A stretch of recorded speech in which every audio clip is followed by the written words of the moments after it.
The moment she made contact, everything around her fell away. She was no longer in the chamber, no longer on Ando Prime.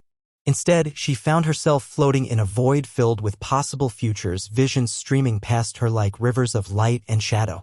In one, she saw herself wielding a lightsaber with a blade as black as space, leading armies across burning worlds.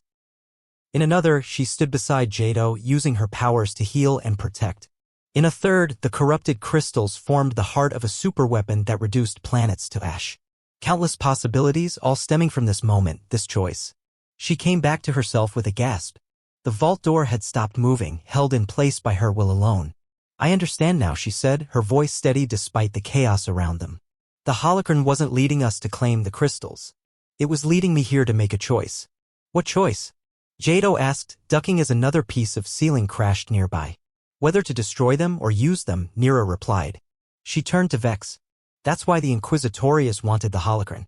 Not just to find the repositories, but to find people like me, force sensitives who could access them." Vex nodded grimly. The Emperor believed the crystals could be controlled by the right vessel. He was searching for someone strong enough in the Force but untrained, uncorrupted by Jedi teachings.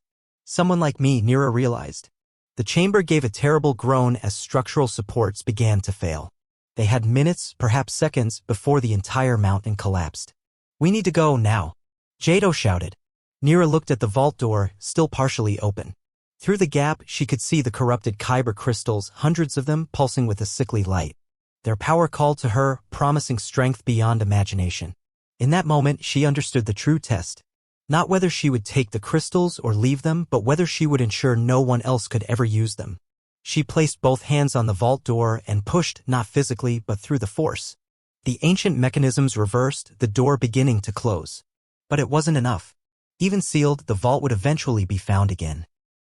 "The charges," she said, turning to Vex's remaining mercenaries. "The ones you were going to use to seal this place. Set them now around the vault." Understanding dawned on Vex's face. "You're going to collapse the chamber."